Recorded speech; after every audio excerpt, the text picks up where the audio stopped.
Olá pessoal, bem-vindos a mais uma aula. O tema de hoje é conjuntos numéricos e hoje a gente vai falar sobre números racionais e números irracionais. Bom, antes da gente entrar propriamente dito nesses assuntos, vamos lembrar o que são dízimas periódicas.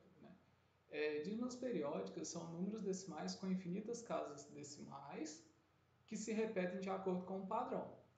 Então, por exemplo, 0,33333.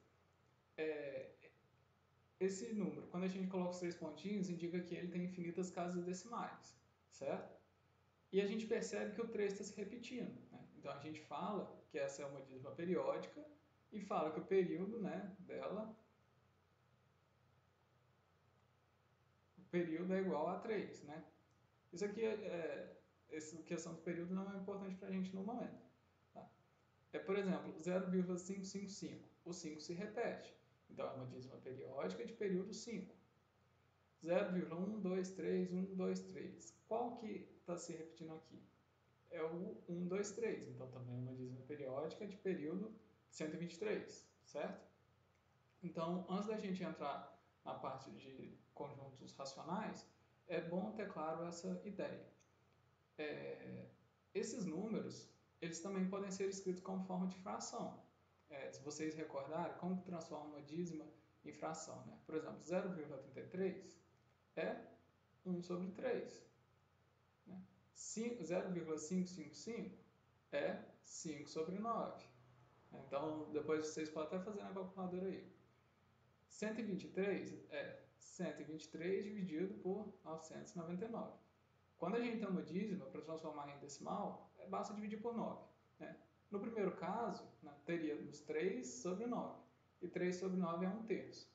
Então, foi daí que surgiu o 1 terço aqui. Tá? Então, só recordando esse assunto.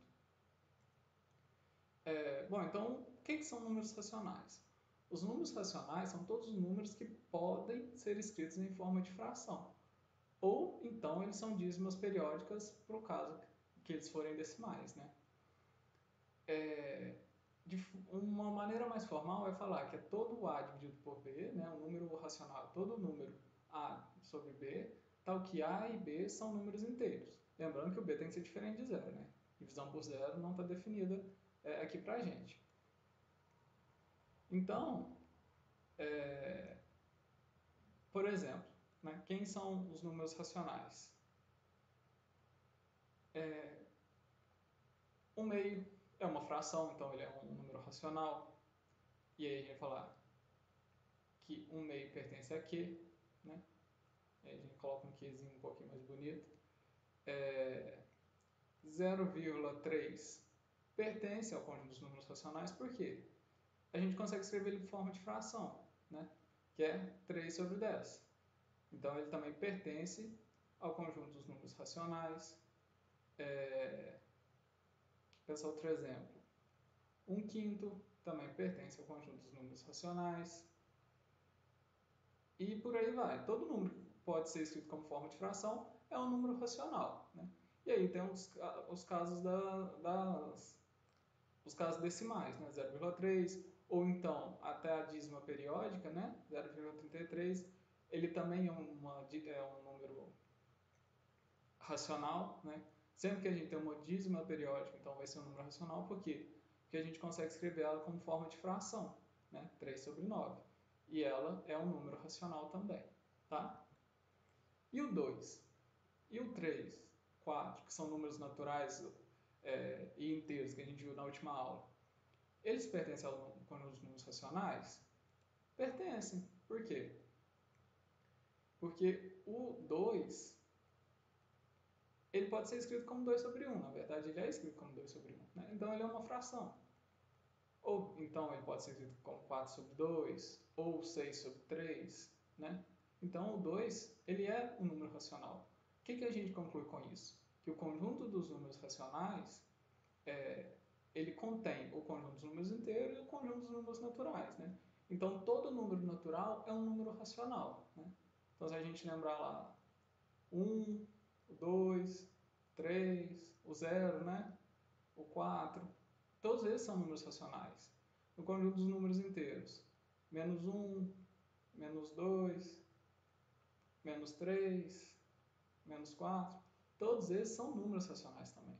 Então, o conjunto dos números racionais engloba o conjunto dos números inteiros e o conjunto dos números naturais. E aí, outro conjunto, né, muito importante é o conjunto dos números irracionais.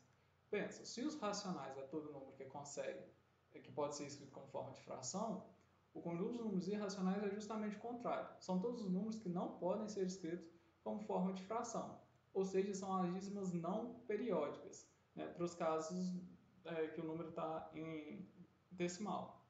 Então, quais são os números irracionais? Por exemplo, 0,15789, 127. Aqui não tem lógica esse número, né? Tipo, a gente não consegue estabelecer aqui, ele é infinito, tá? A gente não consegue estabelecer uma ordem dele. Então, é um período, né? Então, ele não é uma dízima periódica, então ele não pode ser escrito como forma de fração. Números bastante comuns de se ser cobrado raiz de número primo, né? Quais são os números primos, vocês lembram? Todo número que pode ser divisível apenas por 1 e por ele mesmo. Então, é o 2, o 3, o 5, o 7, 11 e por aí vai. Se a gente fizer a raiz, por exemplo, raiz de 2, faz na calculadora. Vai dar 1,4, alguma coisa. Não tenho certeza.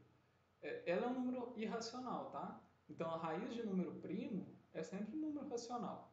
Então, 3 pertence ao conjunto dos números irracionais. O raiz de 2 pertence ao conjunto dos números irracionais.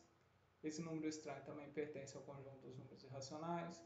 Tá? Então, todo número que não pode ser escrito como forma de fração, ele é um número irracional.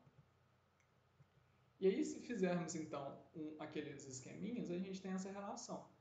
Que não existe um número que é, ao mesmo tempo, racional e irracional. Por quê? Porque não existe nenhum número que pode ser escrito como forma de fração e não pode ser escrito como forma de fração ao mesmo tempo. Então, se fizermos esse esquema dos diagramas, né, eles são dois conjuntos disjuntos, ou seja, a interseção, né, se a gente lembrar um pouquinho lá das histórias de conjuntos, a gente sabe que a interseção do conjunto de números racionais com os irracionais, ela é vazia, beleza? Então vamos para alguns exemplos. Quais desses números aqui que são racionais e quais são irracionais? 5 sobre 8 é uma fração, então ele é racional, né? Pode ser escrito como forma de fração. 0,4444 é uma dízima periódica. A gente consegue escrever ela como forma de fração. Só saber que é uma dízima periódica já fala que é racional. Mas por via das dúvidas, 0,44 é 4 sobre 9. Né? Então ela é um número racional. 0,1567489 não tem um padrão esse número. Então, ele é uma dízima não periódica. Então, ele pertence ao conjunto dos números irracionais. Raiz de 5, lembram? O 5 ele é um número primo. E raiz de número primo, ela é irracional. Então, a raiz de 5, ela pertence ao conjunto dos números irracionais.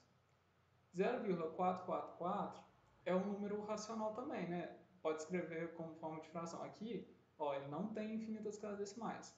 O número de casas decimais ele é finito. Então, é 44 sobre 100, certo? E ele pertence ao conjunto dos números racionais, beleza? Menos 8 é um número inteiro. Se a gente olha aqui, todo número inteiro é um número racional, né? Porque a gente comenta sobre isso. Então, o menos 8, ele também é um número racional, tá? Então, pessoal, é isso. Essas são as definições dos conjuntos. Qualquer dúvida é só me procurar. Então, bons estudos e até a próxima.